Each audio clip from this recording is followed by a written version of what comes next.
If you're a doubles player and you're serious about performing your best, then there's one drill more than any other that I highly recommend you spend a lot of time with.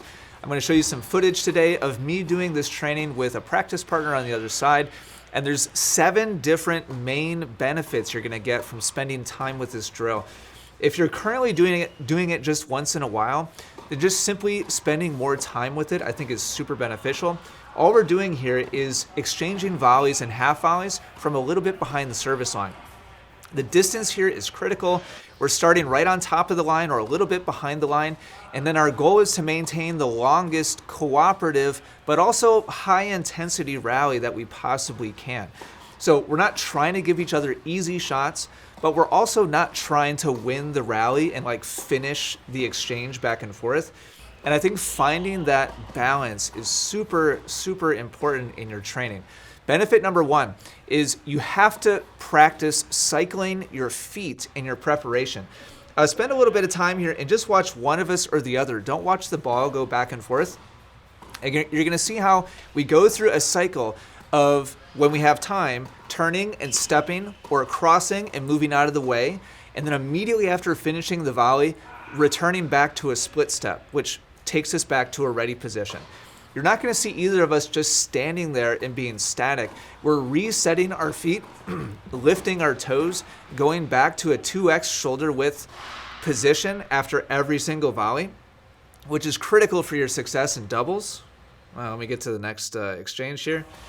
Notice we did some on the deuce side. Now we're doing some on the ad side.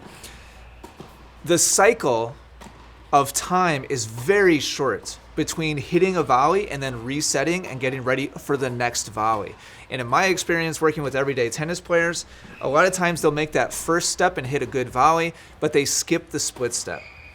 This is great training environment to practice cycling very quickly through that exchange of hit and split and hit and split over and over and over again. All right, benefit number 2 is we're practicing cycling our hands with our preparation, meaning all of these exchanges. All right, there's a little bit of bonus footage. Let me back up a little bit. I'm gonna show you what we did here in a second. That was competitive, but watch a few more of these cooperative exchanges where we go volley to volley. Here's some we did. So we did some down the line. We did some cross court on the deuce side. We did some cross court on the ad side. Cycling your feet with the split step is critical. Cycling your hands is critical. After each shot, equally as important as your feet, is you have to get in the habit of immediately returning your hands back to a quality ready position. For most players, that means, if you're a righty player, having the racket slightly across on your left side so you're a little bit more prepared for a backhand volley than a forehand volley. All right, so number 3, cycling eyes and preparation. These quick exchanges, it's so critical to have very solid fundamental habits with your feet, your hands, and your eyes. As the ball comes off your partner's racket, your eyes should be fixed on the ball specifically. You can only focus on one thing at a time. When the ball is coming towards you, your eyes should be fixed like a hawk on the ball. As soon as the ball comes off your racket, your eyes should shift over to your partner and watch their preparation with their hands, their balance with their body, their posture. Are they leaning? Are they stretching? Are their hands and their racket going down for a low contact position? And then immediately as the ball comes off their racket, you're shifting your eyes again, back to the ball, and back and forth and back and forth. If you get out of sync, if you get out of rhythm with your feet, your hands, or your eyes, you will not perform your best in a doubles environment. All right, I'm going pretty fast. I could spend a whole hour just on those first 3. But big benefit number 4 is we're strengthening the legs. If you do what I talked about in the first part, and you consistently hit and then return with a split step back to a wide ready position. And what's wide, by the way? Wide means that after each hit, you're returning back to 2x shoulder width apart. So here's my hit. Now I'm watching my opponent's or my partner's racket so I can time my split step. I'm lifting and then touching down 2 times wider than the width of my shoulders. And when you do this, when you condense these hits and you do 20 minutes of this training, you're basically hitting a quarter squat position over and over and over again. It's an incredible workout. It's great for conditioning for tennis. All right, number 5, You're also, did you see me just shake my hand out there? Hold on, let me go back a little bit. Also, I think it was right after this rally. Right. Sorry, missed it. I'm not real familiar yet with this software. I missed it. This is a great way to strengthen your hand, your forearm, and your shoulder, all of which are critical for being able to hit a firm, solid volley when the ball is high. And then also, number 6, which I'll get into in a second, is developing soft hands. But when your hand is weak and it can't withstand the quick exchange of high intensity volleys for more than like a minute or two without it getting tired and getting weak, you're not going to be performing your best in real life in a quick exchange environment. At least not over the span of 2 sets or 3 sets. Okay, yeah, last couple down the line here. So strengthening the hand, the forearm, the shoulder, critical for double success. Number 6 is developing hand IQ. This is why the distance between us and the net is so important. You see the half volleys we're hitting here and the low volleys? These are tough shots. And against good opponents, they're the types of shots you're going to be hitting over and over and over again. And you're not going to practice those shots when you're right up on top of the net hitting volleys. And unfortunately, when I watch most everyday tennis players practice and train, especially during pre-match warm-ups, they're right on top of the net. You don't have to practice those volleys. If you've spent much time on a tennis court with a tennis racket in your hand, the ones that are close, the ones that are high and slow, you're gonna make those shots. The ones that are difficult are the more transition type of shots. This is where the game of doubles is really won or lost. Don't be super concerned about training or practicing the easiest volleys. Should you hit some of those? Absolutely. But 80-90% of your training time and practice time should be spent back in this zone, practicing a wide range of shoulder height, waist height, knee height, ankle height. The ball's bouncing right in front of me. That's real life in doubles. Practicing your volleys from arm's length away from the net, that's not real doubles. Unless you just always stand up there, in which case we have a much bigger conversation that we need to have. But in real life, the court is 40 feet long, actually 39 feet long on your side of the court.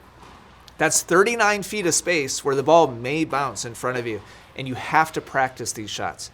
So developing hand IQ is number 6, and the way you do that is by putting distance between yourself and the net and having to deal with all these wide range of different types of volleys and half volleys. Okay, number 7, we talked about strengthening the legs. You have to build your lung capacity and your conditioning response within this type of anaerobic workout. Anaerobic means high intensity, short period of time. So we're doing like 5-10 second rallies here, walking to get a ball.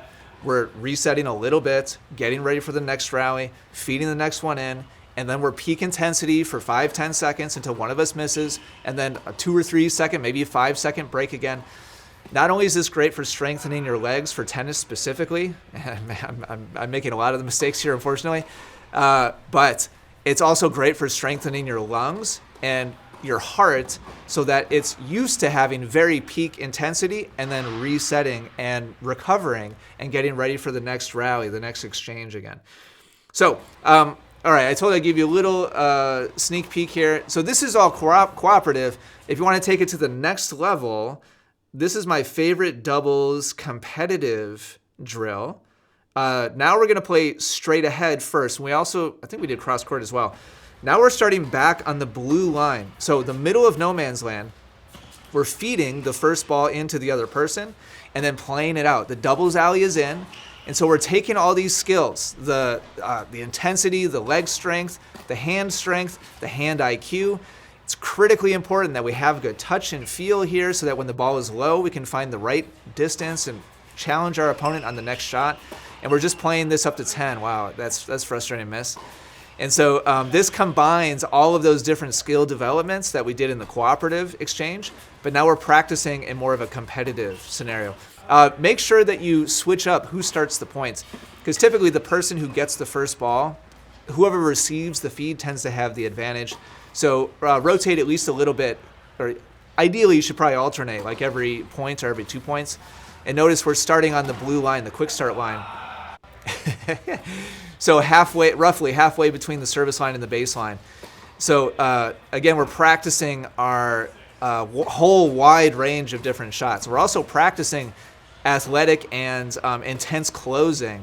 Oh man, just shaking those balls. I'll probably do another video about this competitive aspect of it as well. But man, this is so much fun if you're a doubles player.